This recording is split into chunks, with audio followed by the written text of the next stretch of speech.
welcome back, everybody, to the Insightful Podcast. We gain insight in order to move forward in life. Today, I'm joined by yet another special guest, Niko. Niko, how are you doing today? Doing great. How are Doing you? great.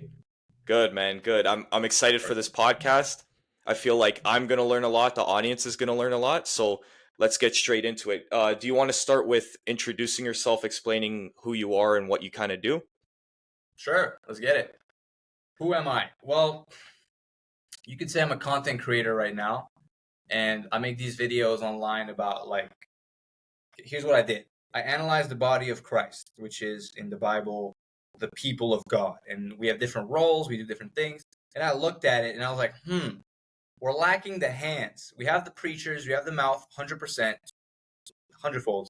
And I was like, I can't join that. We don't need another preacher. We need someone to lead by example. So I was like, all right, bet, let's do that. And then I started feeding the homeless, doing all these types of things. And God just opened many doors from there. And now we're segueing. This is actually perfect timing. Your podcast is going to be a mark for my timeline in my whole career, because this is when I'm about to segue into YouTube, and that's going to be a whole thing. So far, I followed God's will even when it made no sense financially, socially, and legally. By the way, I should be getting arrested in Malaysia for what I'm doing, but I'm not. And then did all that, followed, worked out, and now we're seeing a new chapter. So that's who I am, a content creator who follows God and tries to lead by example by doing what Jesus told us to, primarily charity. That's a long answer. True. No, it's fine, bro. I think that's amazing the way you put it. So, do you want to, I guess, get into when your journey of faith began and then when it kind of transitioned into you making content about it? Right. My faith. I say there's 3/3 to my conversion, in a way, to me finding Christ. 1/3 is paranormal experiences, and that one's just stuff that happened as a kid. I always lived in old houses where creepy stuff was happening. I've seen faces, I've heard noises. It's been really bad. And the solve was actually I tried many different spiritual things, and then the solve was Jesus, and so that was evidence for me. Another third is, this one's pretty crazy. It's like the Freemasons. Do you know what they are? A little bit. I have some sort of idea, but I guess if you want to go into it. Sure. We could, without dying, we could go a little bit into it. Yeah, okay. Yeah. I don't know what I'm getting myself into. Right? Yeah. Yeah. You edit this, you edit out what you need to, man. But I'll just drop the whole thing. And then the third part is just basic logic. Usually when people ask, how does it make sense? This is a small part of my faith, because I still don't understand many of the things God does. Why is there suffering? To be honest, Doc, I just know he's for sure real. Sure what is said about him is true as well. But why he does certain things, I literally can't answer. But the other part of it, I would say, is still there. A lot of things make sense to me. God makes more sense than an explosion. So that's the 3/3 of me finding Christ. I see. Is it okay if you can maybe go into a bit of detail for each third? For example, the paranormal things that you might have seen and experienced. What did that look like? I'm just curious. That's gonna be a clip, my man. It's gonna be a YouTube short. All right. I'm gonna give you a good hook for the short. How do I say this?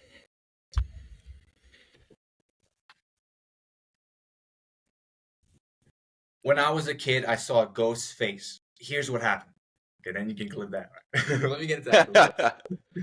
So, all right, I have so many stories. I'll give you a quick one first. Yeah, for sure. Quite cheap. So let's say I was sitting on the bed, right? And actually I can almost visualize this. Bed. Okay. Right? Yes. And then over here we have the window.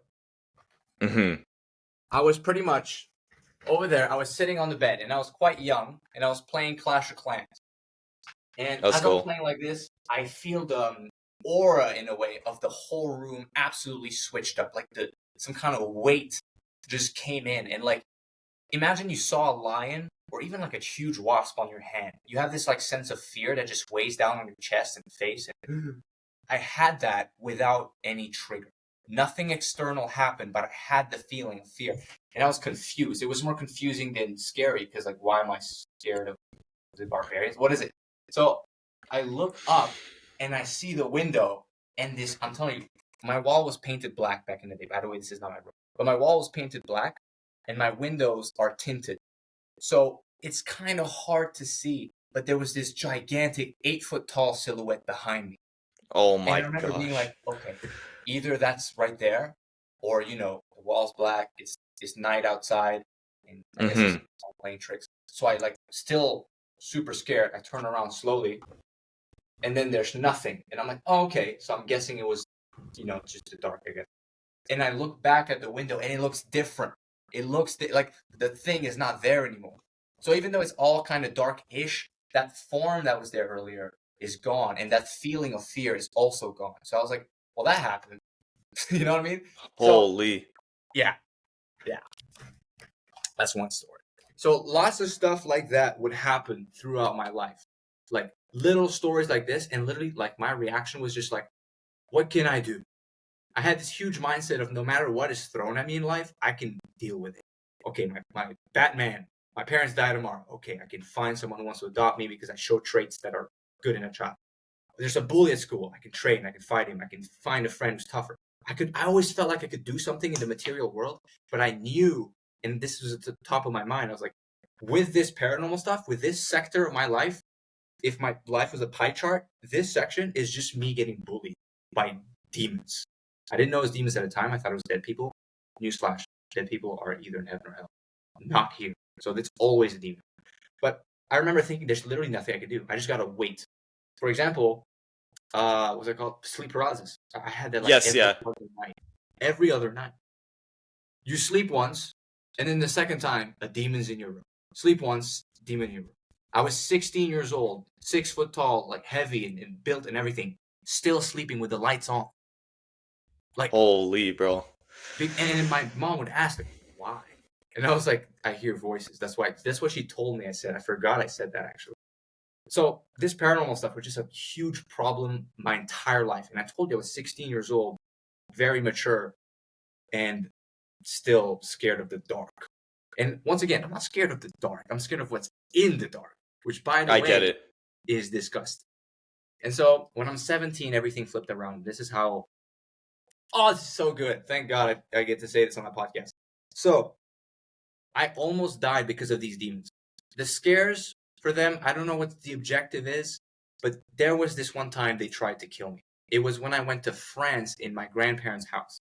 My grandparents' house is, oh man, it's beat up.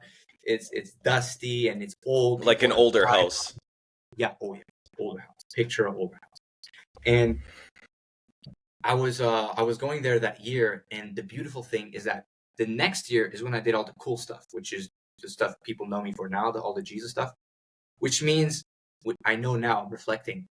Which means the ghost knew if we don't get him now, like he's gonna do all this stuff for the Lord, so we gotta kill him now. And I didn't know this at the time, but I can look back and say, because when I arrived, first of all, atmosphere, not scary, but just sad in a way. And I show Okay. up, I'm like, okay, cool. My grandparents were there. The dog's acting weird, and I'm like, all right, this place I already know is extremely paranormal. There's so much stuff that happened. Like, I'll give you a quick story one time. The stairs. The stairs in that house is extremely like squeaky. If someone goes up the stairs in that house, the world knows. Like literally, Yeah. go on.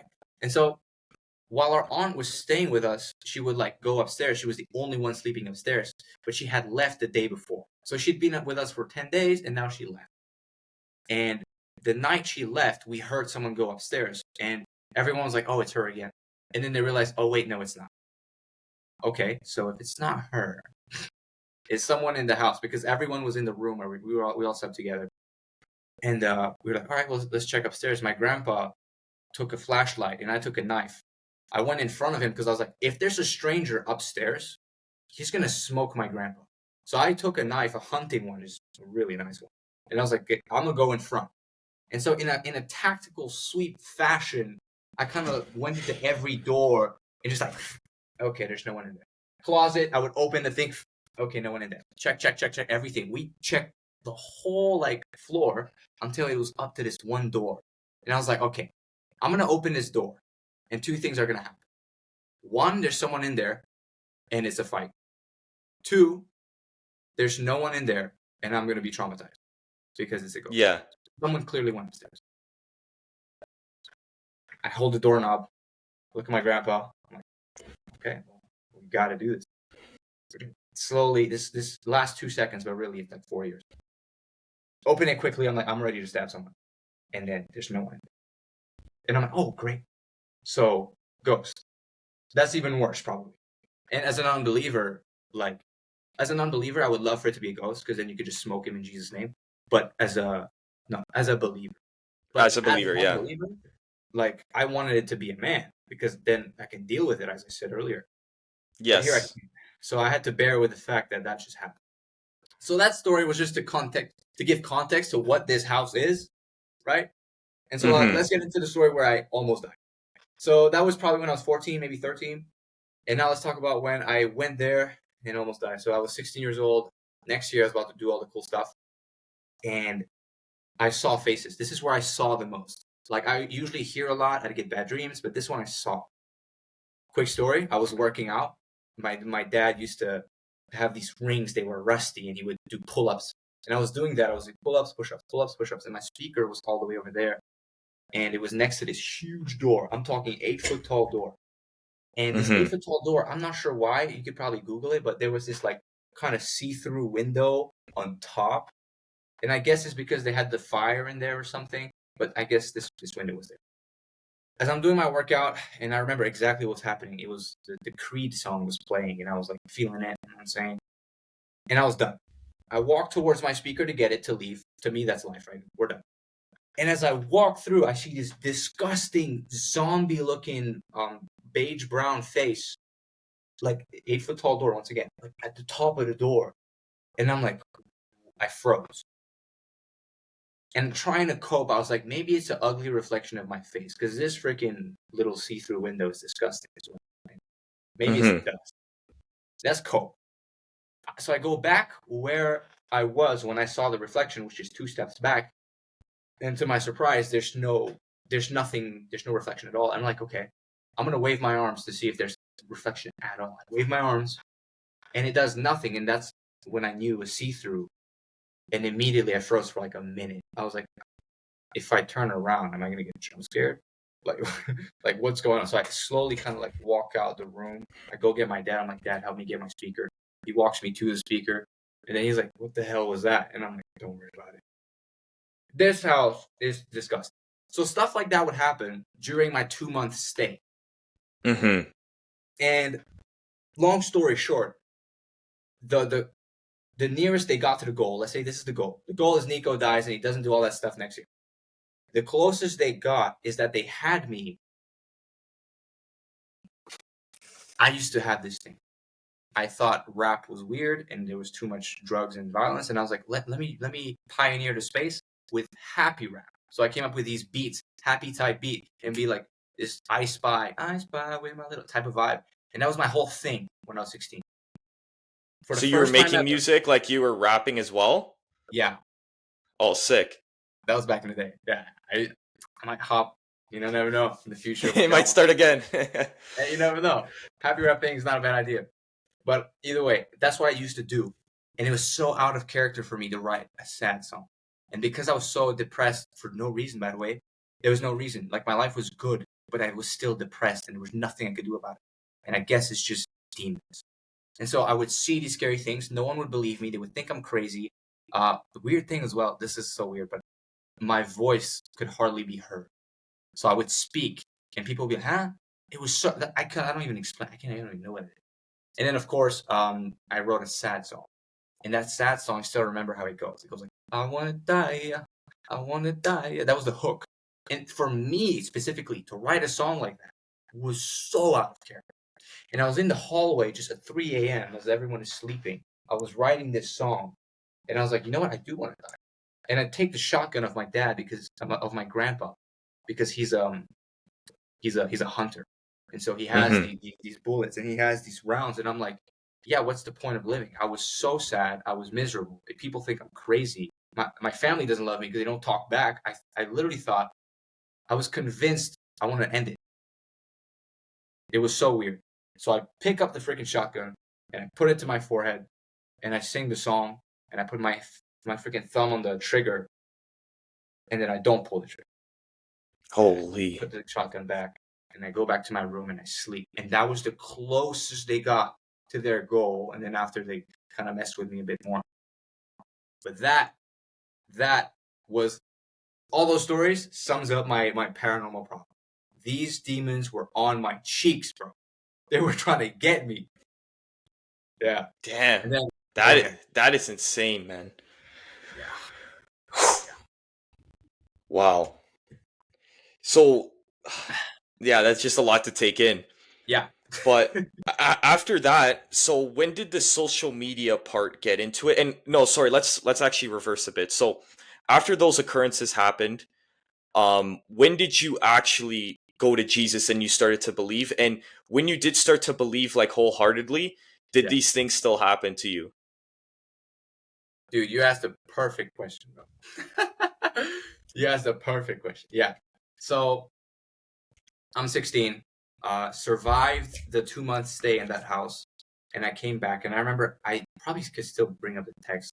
Uh, actually, no, she did block. But I had this text with a girl, and we were talking about how like I was explaining my struggle, and I was like, "Do you know of any spiritual stuff I can try?" And so I went through this phase of like, "All right, let me try crystals."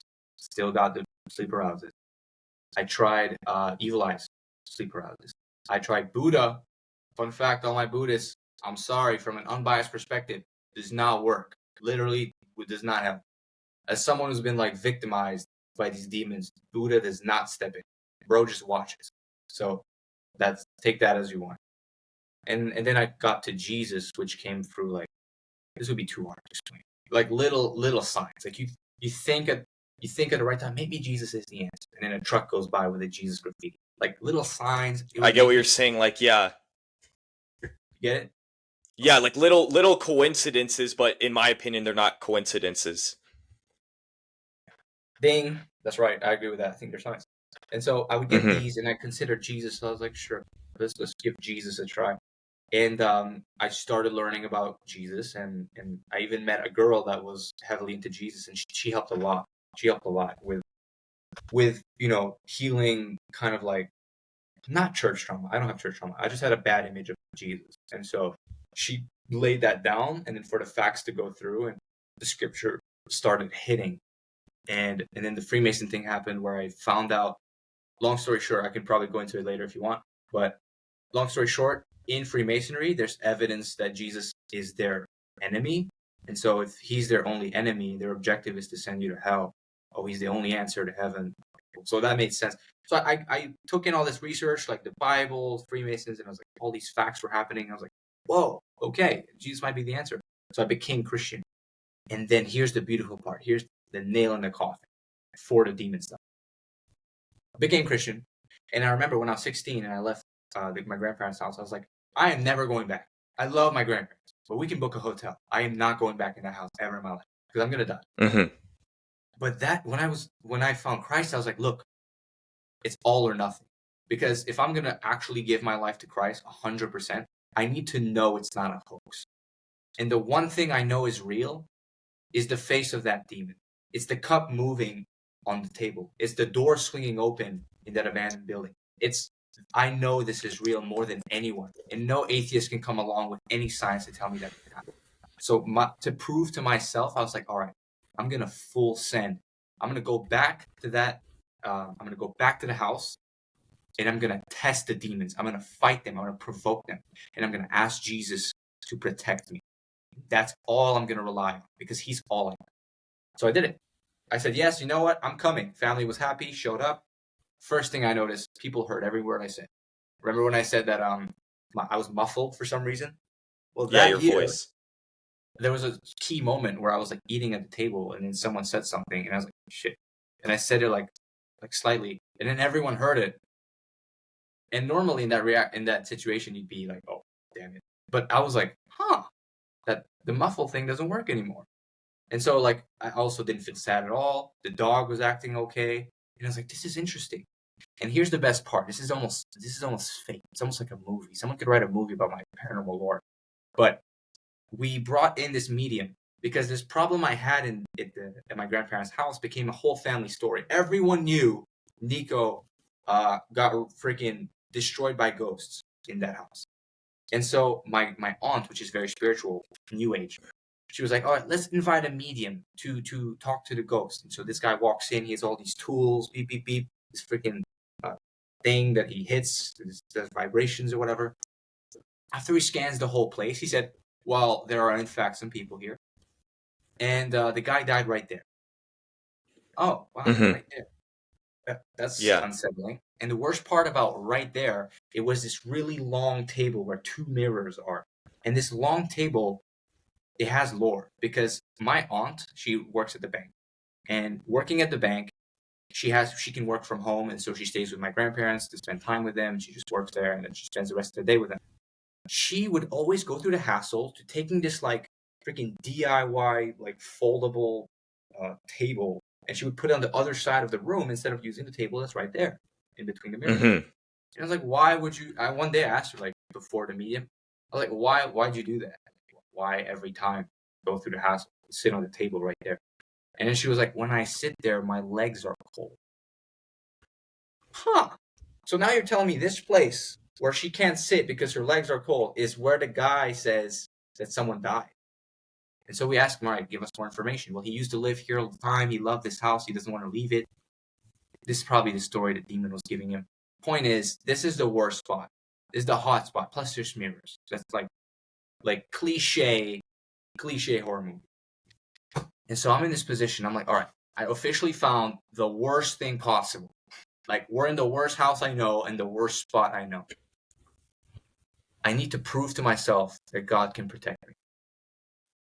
I'm going to sleep right there for 60 days.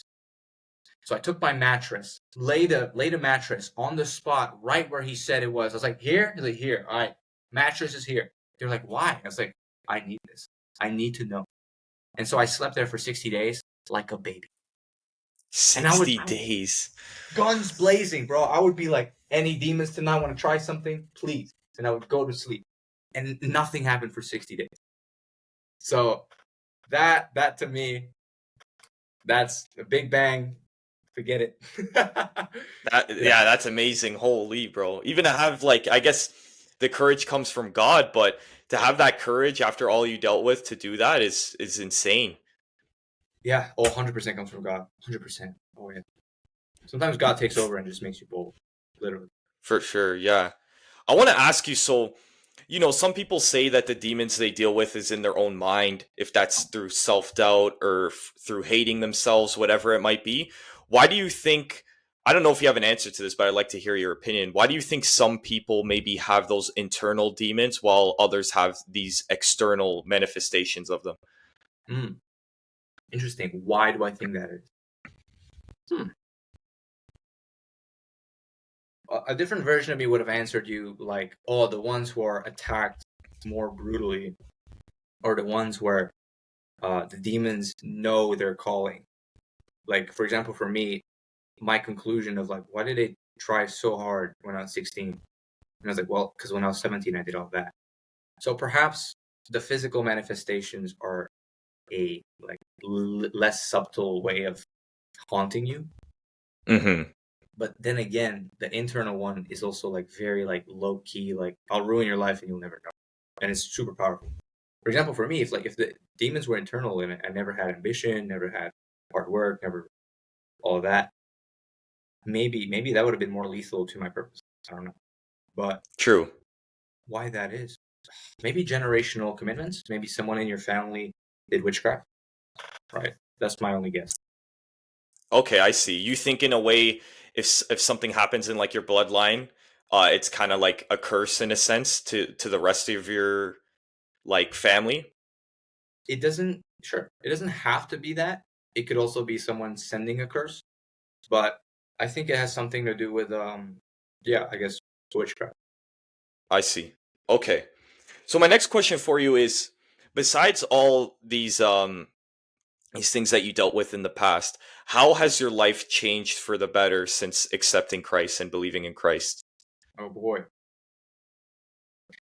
Oh boy. I mean, first of all, in every single way, better. Just spoiler alert. But I would say the main thing is that if you don't know what the purpose of life is, then nothing you ever do matters. So, one of my favorite people in the world, Alex Hermosi, actually, you know Alex Hermosi? Yeah, of course. Oh, by the way, yeah, okay. I'm gonna ask you later. Look, I just got his book for Christmas. Nice. Then leads. I love Alex Hermosi, and I want this thing to be a hit mark once again, because when I do meet him or do something with him one day, um, that would be just beautiful to cut back to this clip. But it says he's a philanthropist, so hey, we do charity stuff over here. You never know if he wants to collaborate. But one huge thing he struggles with openly is the purpose of life. He doesn't know what's going. Like he's very public about this. He's like, I don't know. And so technically, nothing he does for him matters because he just does the thing. Okay, what stimulates him the most works, so he just works. Mm-hmm. And for me, I was able to find meaning and purpose. One thing Alex struggles with a lot, once again publicly, is that he nothing is eternal and he hates that. Because like when you die, your kids will forget you. No matter if you're super great, 5 generations later, they forgot your name. And so he always talks about how like, this world is meaningless and this life is meaningless, kind of like Ecclesiastes in the Bible. And he is right. But unless you have Jesus, your actions now ripple for eternity. So if I spread the Yes. gospel now, I literally have more treasures in heaven, which is a place I'm at for eternity. And the least are the greatest in the kingdom of heaven.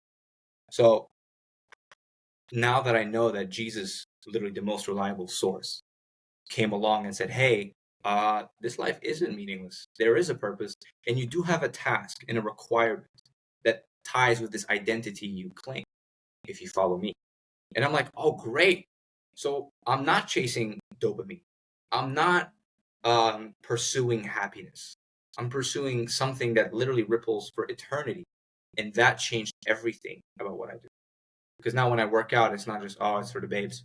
Now it's like, oh, dude, if I maintain myself and I build this trait, I'm gonna be a better man of God for every interview, every video, every Yeah. relationship. So yeah.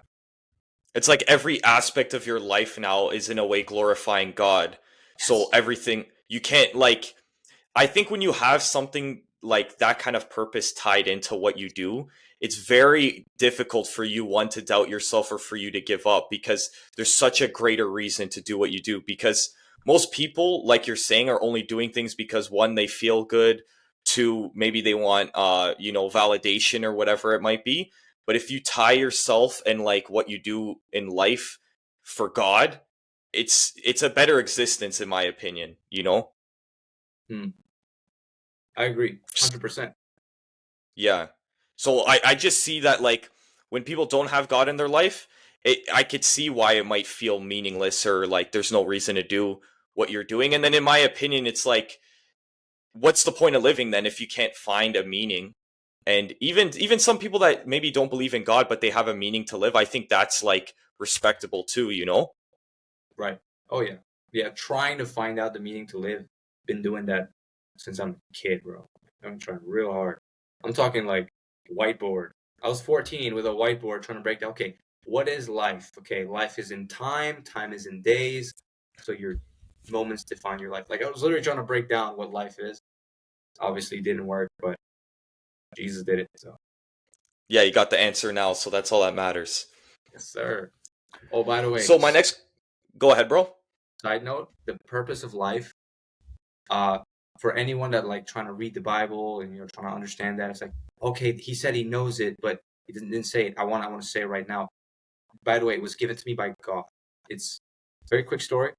You mind? Go ahead. Yeah. Yeah. Basically, this was before I went to the haunted house back again. I was like, you know what?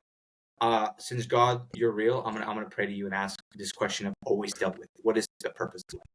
And so I'm sitting at the edge of the bed again, and I'm like, hey God, I guess you're real. This was after I found out through the Freemasons that he's real. So I'm like, yes, you're real. Sorry I neglected you this whole time. Blah blah blah blah. Prayer, prayer, prayer. And I was like, I have a genuine question. I'm gonna try to imitate exactly what I said, like genuinely. Like I was like, um, look, I don't know what's going on. Like, what is going on? I have 5 fingers on my left hand. Why? Like, why do I breathe? Why do I keep eating calories? Why do I wake up tomorrow? What is the point? What did you make me? I made that prayer as a new believer. I go to sleep, and in my sleep, look, I dream every night. This was no dream. I'm in my living room for real, and I pick up this book, and this is one of the. It wasn't this one. It was The Power of Positive Thinking, something like that. And then it was like it was a book about Jesus, and it was a massive sign for my turning to Jesus. Just the story of its Mm-hmm. own. But this massive sign of a book, I pick it up and I open it in my dreamish thing, and it shines at me with this like golden glory. And I enter this kind of like almost VR screen where I just see the book, and it was this amazing page, and it had a quote and an explanation for the quote. Which, by the way, if anyone writes a book in the future, that's an amazing format that I've never seen. Like a quote and the explanation for it. If I ever write a book, I'll do that because it's from the Lord. But point is, I read this quote, and it says, "If you live, okay, let me not mess this up. If you live for one, you live. Oh yeah, if you live for one, you live for all. But if you live for all, you live for one." And I remember in this like golden like screenish thing, I remember not understanding the quote, and then I go down to the explanation of the quote, still in this crazy vision, and the stuff is kind of like shuffling, like in that one movie Percy Jackson, where he can't read and it's like shuffling around. The words do kind of the same thing, and they jump at me. And that feeling you get when you finally understand the math problem, the business breakthrough, or the reason this person cheated on you, the moment you understand it, there's a feeling. There's a well, I got that feeling when it jumped at me without reading it, which is weird, but I want to describe it exactly how it was. And so I got that feeling, and what the understanding was is that this is it.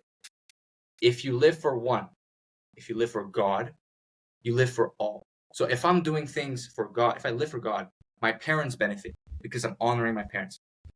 My friends benefit because I'm a good friend. Homeless people benefit because I'm feeding them for as a job. People on the internet benefit because their mind is fed with positive stuff, right? You benefit because I'm trying my Mm-hmm. best to make something of substance, right?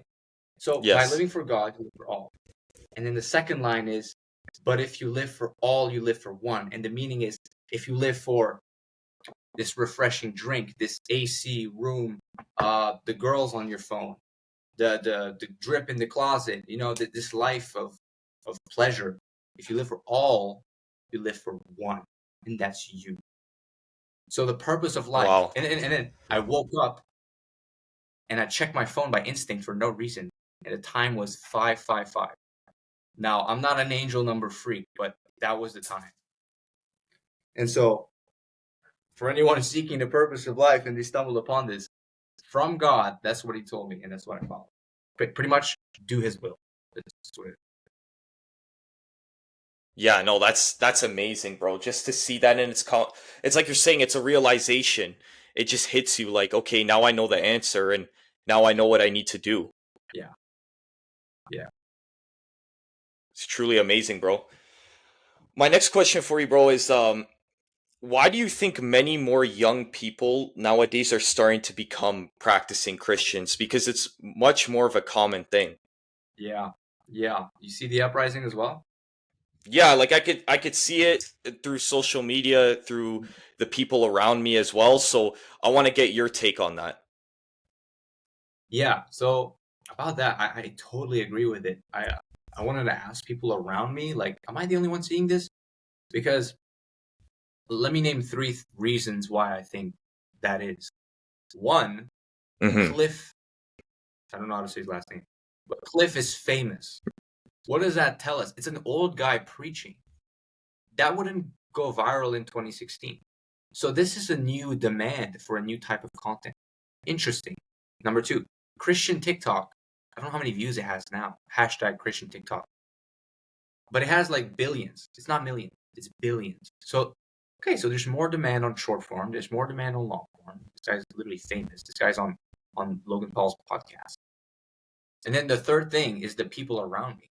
Like people I used to know, strangers even that I bumped into later at church. I was like, "Whoa, you're the person I took the picture for." Like, yeah, you found God? Yeah, when? Around February. What? So 100%, I agree. People are turning to God right now. Now. Your question is why?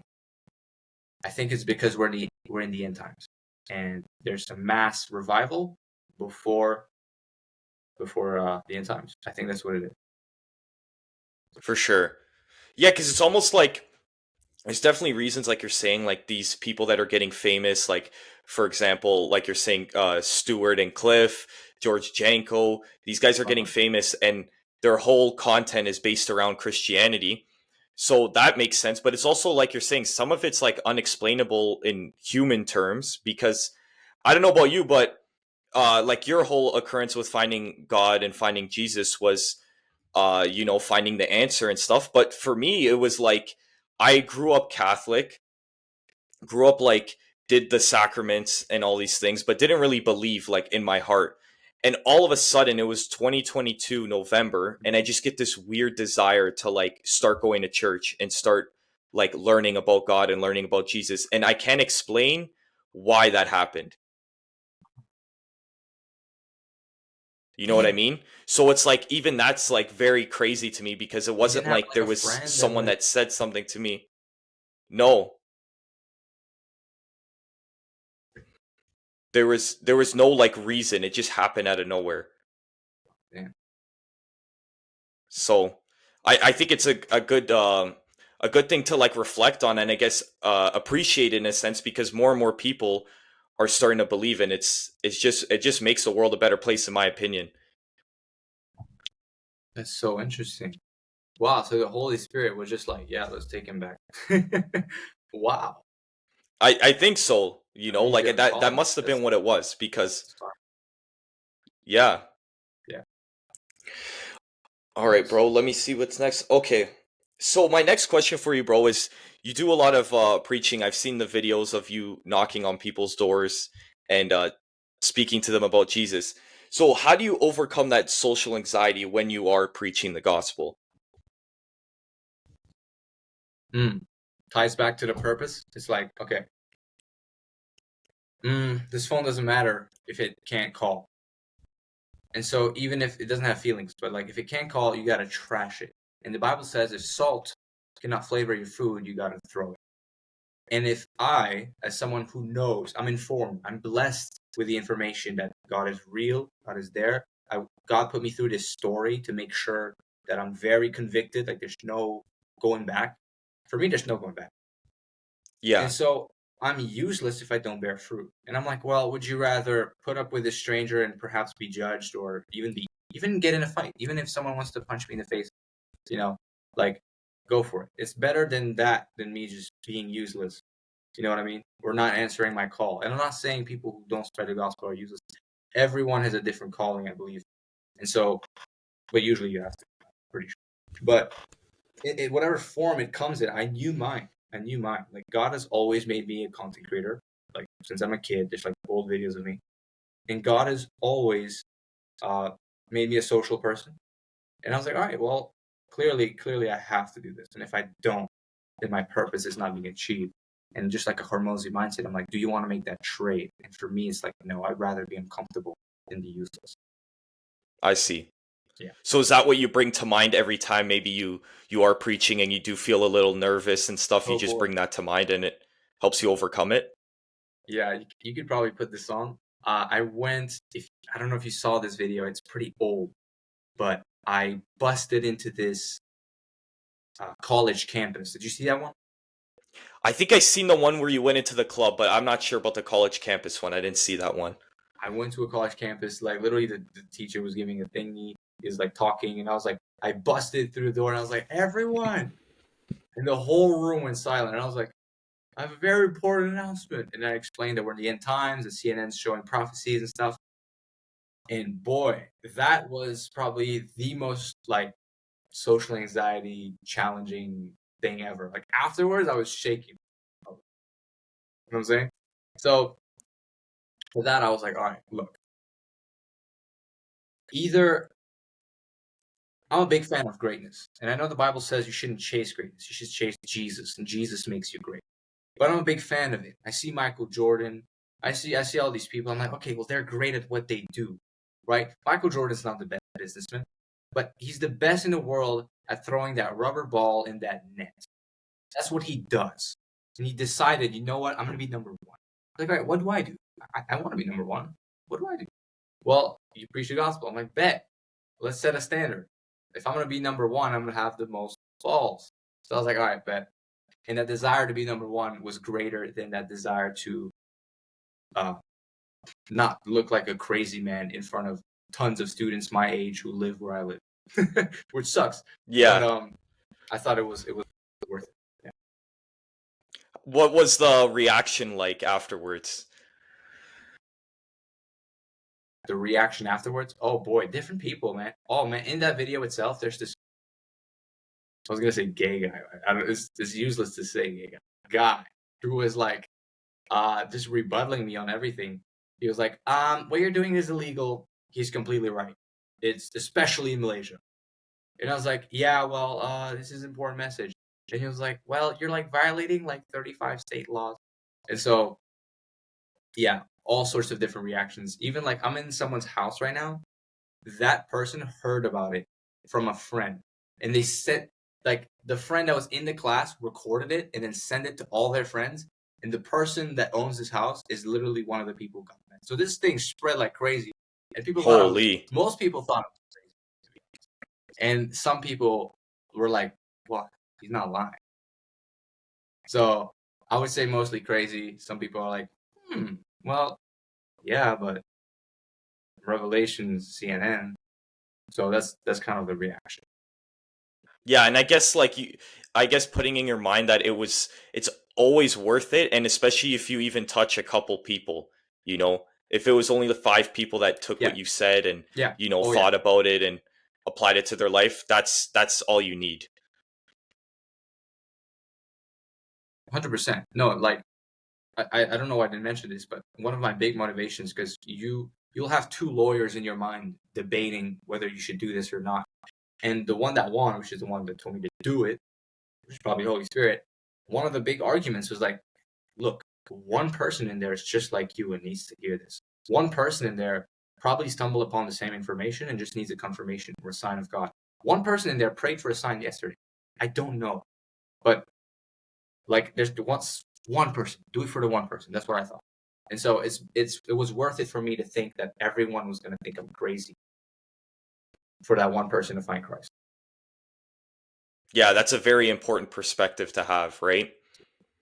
Oh, Because most people might look at that and be like, "Oh, what's the point? If there's 300 people and only one person takes it in, what's the point of doing that to like maybe quote unquote embarrass myself or feel very anxious?" But in your mind, like you think it's worth it, and that's very inspiring. appreciate it. I mean, it being worth it. Yeah, that's what it is. At first, it was worth it, but now I'm very detached of people's opinions. Like now, like I noticed with my friends, I was like, this is kind of scary. Did I lose touch with reality? Like I was preaching on the train for like off camera for no reason, and in a Muslim country, which is super, Wow. super, super awkward.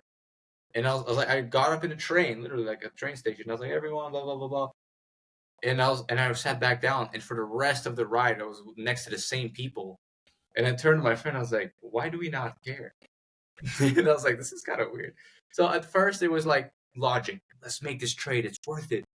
But after doing reps, it gets, like people who are people. They don't care. Yeah, it becomes easy, and You know, it makes your life easier because if that's your purpose, you know, you being able to speak without having that social anxiety and kind of accepting the awkwardness, it just Yeah, makes your life easier in the sense. yeah. And there's also a mind trick. You can find the comedic part of awkwardness. If you're one of those people who think that's funny, I think that's hilarious. I'll shout out my friend Kai. I think he has a ton of potential. He's undiscovered. His videos are hilarious. He's just awkward with people. Kobe Kai, that's his at on Instagram. And like I'm his biggest fan. And I just this type of humor where you're just awkward with people is just so like I love it. And the fact that sometimes when I preach the gospel, I'm able to like tap that. I'm like, well, this is very Hmm. awkward. I can be like, you know what, this is funny. It's fine. So that's a mind trick for me as well. For sure. All right, bro. My next question for you is, what advice would you give to someone who feels as if they're a lukewarm Christian and wants to be more devoted? Okay, just one sec. I'm just gonna send a picture to someone supposed to meet me. I'm gonna tell them still on podcast. Don't worry about it, by the way. Don't make that thing. Don't let that make you think that I gotta go. Yeah, no worries, bro. Lukewarm Christians. Could you repeat the question? Yeah, so I feel like there's many Christians that feel as if they're lukewarm and they struggle with being more devoted. What Hmm. advice would you give those kind of people?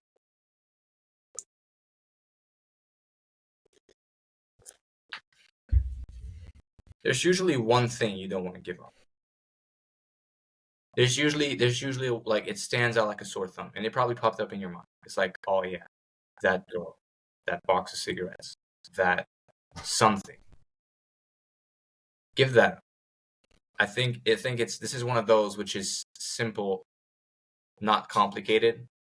Like it's simple and hard. Like go lift Hmm. 500 kilos.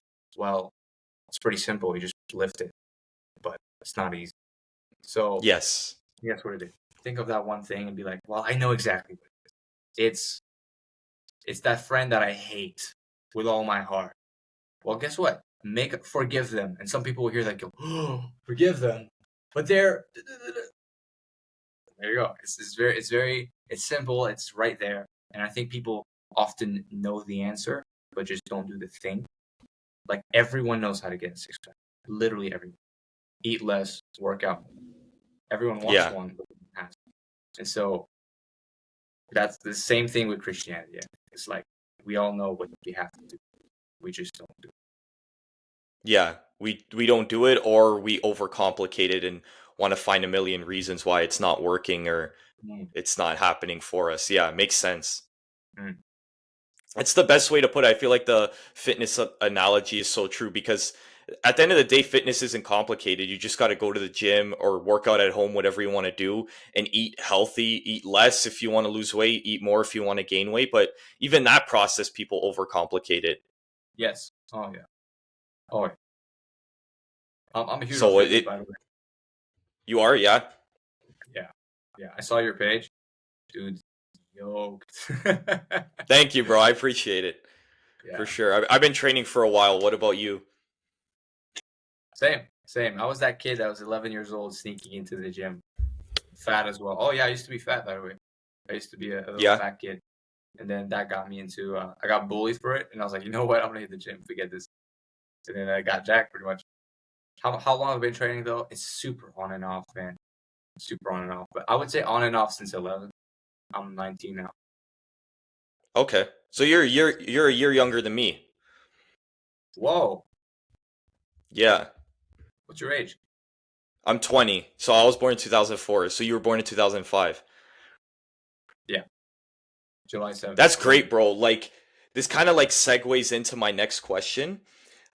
Since you're like, I would say the page you have is very successful. Like to most people, they would love to be in that sort of position with that following. Maybe that's vain to think about, but I feel like some people do think in that way. So my next question was actually like, how do you not allow your ego to take over when you are seeing a good amount of success in your life? Interesting. I've dealt with ego. I think I believe very well. Like I literally don't think that sounds negative, but I literally don't think I did that much yet. I think it's just comparing it to like who God could have made me. Like if I did everything right in God's ways and didn't sin, didn't give in at that moment, or obeyed when it made no sense, right? He told you have faith and do this, but I didn't because it made no sense. If I did everything right, I'll be somewhere else. And so that makes me think of like if ever the thought comes in, which sometimes it does, I guess, when people start glazing. Because I actually never think of like all that cool stuff. Oh, I'm the crap. But when people start saying it, especially like your mom's friends, like they're like, oh, Instagram, wow. Or like people you meet your age at a social event. You're like, oh, let me get your gram. I always say, you can take my number. Because then the whole thing happens and you're like, whoa, what is this? Everyone gathers around the phone. And that invites the thought, which Yes. usually I just counter it with, well, look, this is like the weakest version of you. So like, why would you be proud about it? Because you know your inputs, right? People see the Yes. outputs, they're like, wow, wow. And like, dude, if my inputs were right with God, gosh, I'd be somewhere else. So yeah, it's just knowing that God had more for me, and this is like half of it. So yeah, Yeah, that's a good way to look at it. Because I feel like that's most people, bro, when they see some success, they kind of get full of themselves and they allow that to like run through their mind all the time. And you need to keep yourself centered I agree. for sure. I agree. All right, bro, I got two more questions left for you. I got a good last question, but the next one is, do you ever nowadays have moments of doubt in your faith? And what advice would you give to someone who is struggling with the doubt in their faith? Love it. Mm. Right. So faith. Do I ever doubt my faith? Faith as in faith in God or questioning the existence of God? Ooh, that's a good way to put it. Let's say both, if you can Okay, answer both. sure. Uh, Questioning the existence of God is probably the primary reason that I stayed away from God. And I would say that I just solved it obviously through those stories. Like personally, it happened. Like God solved the paranormal problem. So that's something I can't pass on. But what I can pass on is that you can do your own research regarding the Freemasons and the evidence. Here's what they said. It just like basic. They said that their goal is to get me and you to hell. In their book, Morals and Dogma, where they declare Lucifer as their king. Yay. And that's page 321. And so, if that's their goal and they worship Satan and they're horrible, why do they only hate Jesus Christ? Why is he like, you know, what's it called?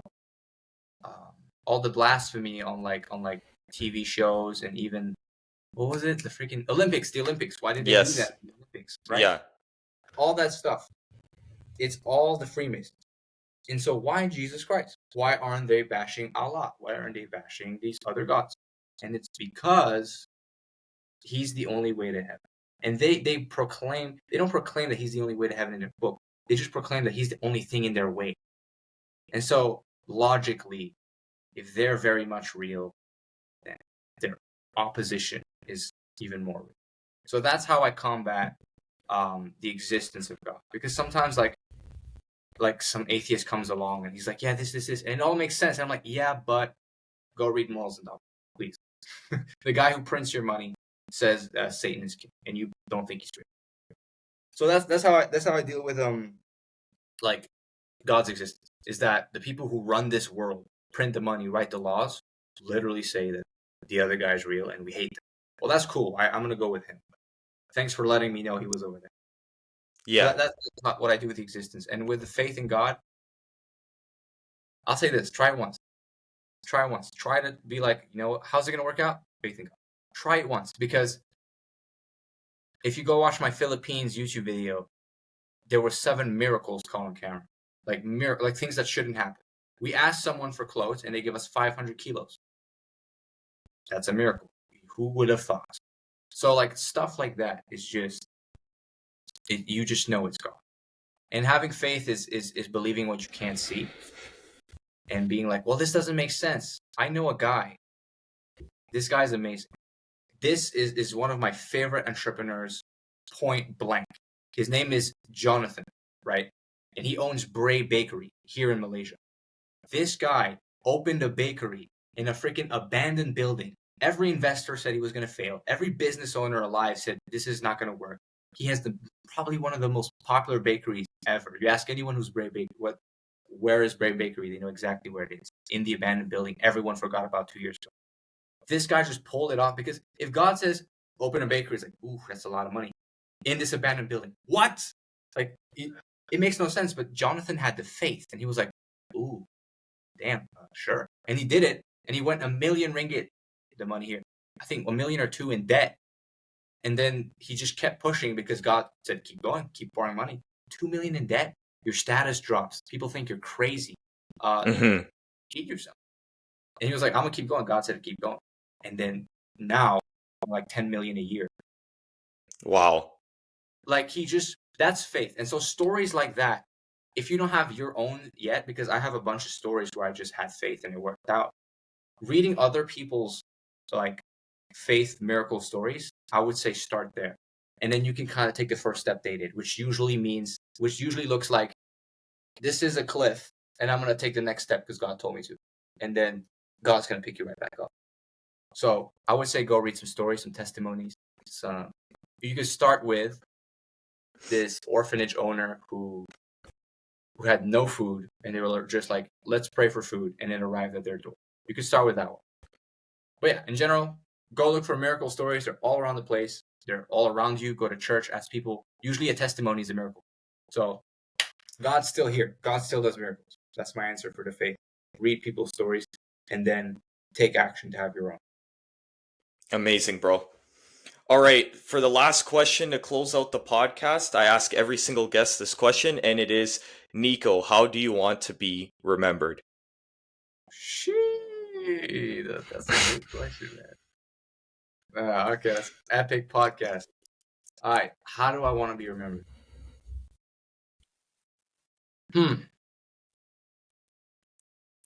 Interesting. It's a deep one, bro. Yeah.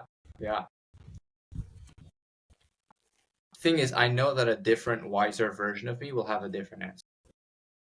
And so It will be an answer that evolves over time. Absolutely. So I'll just give you the 2024 Niko answer. Let's see what it is, because I never thought of that, but I'm sure I can pull it. How do I want to be remembered?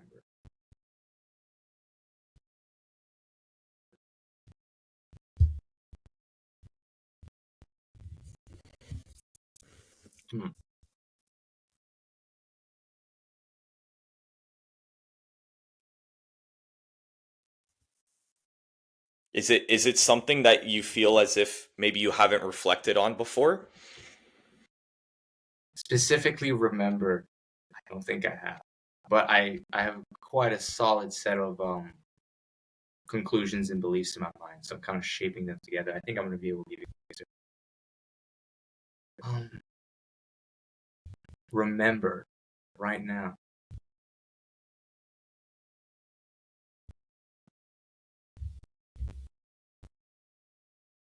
Right. I want to be remembered as evidence for God. So when I go on a missionary trip and we go with $100 and we end up providing hundreds of thousands of dollars of value, as in food for people and housing or whatever, I want people to, like atheists, to be able to say nothing. To be like, yeah, the odds are quite too slim. Or when people see who I was, smoking weed absolutely every single day and sleeping with women, sleeping around, and then those people from high school, they would just look at me now and be like, this is him? That was Niko? It can only be God. I want me, like, who's this guy? And then you read his story and then you convert. You're like, there's no way there was no God in that story. There's no way that the demons, right, that's part of it. So I think right now I'd like to be remembered as, it's like, oh wow, like this is proof of God. Wow. Yes, Great sir. answer, bro. Hopefully, hopefully, future me is not like. Looks back on it. I think the future you would be proud of the answer you gave. So, all right, bro. I'm going to close it out here. Is there any last things you would like to say to the audience? Any last things I'd like to say? Okay, all right. Let's see. Yeah, there's a few things. Just a few things I'd like to say. Matt, I love you. Luke, I love you. Angelo, I love you. Kai, I love you. Jafet, I love you. Oscar, I love you. Halia, I love you. Obviously, okay, let me see. Halia, I love you. Who else? I'm gonna say that we're in the end times right now. Like this is the speech I made. This is why I risk my image where I live. If you read what's happening in CNN, actually go on the Revelations first. Take bullet points. This is serious. Like this is eternity. You don't even know what the purpose of life is. Take the time to do this. Like bullet points. What did they say would happen in the end times? Okay, this, and then you mash up the news. Ask ChatGPT to do it. It's quicker, and then you will see it literally matches. Digital currency. I forgot the rest, but red moon. Like it's like boom, boom, boom, boom. Euphrates River. It's all there. So we actually are in the end times, and I know the Bible says that we don't know the exact time. Yes, we don't know the exact time, but we know the season. We are in that season, and there are the prophets are made for us to know that we're in that season. So whatever you want to do, knowing we're in the end time, is up to you. If you want to speak the gospel, cool, character. If you want to speak to yourself, if you want to do that, up to you. I just want to bless you with the knowledge, like, oh, we are in the end. So now what do I do? And that will define who you are, and that will define your character. That will define your reaction is who you are. And so that's up to you. But just know, like, this is the end of the world. And I know that's so cliche from a Christian, but the revelations have never come true before, and now they have. This isn't World War II. This is the book and the new. And finally, 2025 missionary trips. I think I'm coming for the YouTube game. Hayden Hillier Smith, thank you for all the coaching.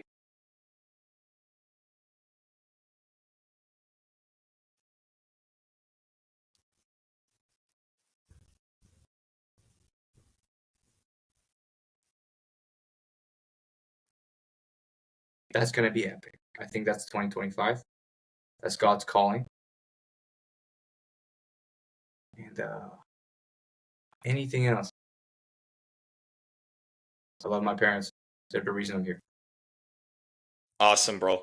I'm looking forward to seeing the next year of what you have going on. So I want to say first, thank you for being on the podcast and taking the time today. It means a lot. We had a great conversation. I feel that many people will be affected by this podcast. So thank you. And if you could stay for like a couple minutes after I'm done recording, just to speak about some things, but I'm going to close it out here. Thank you, everybody, for listening and tuning into the podcast and making it this far. Remember to like, subscribe, comment, follow us on Spotify, and I'll catch you guys on the next episode.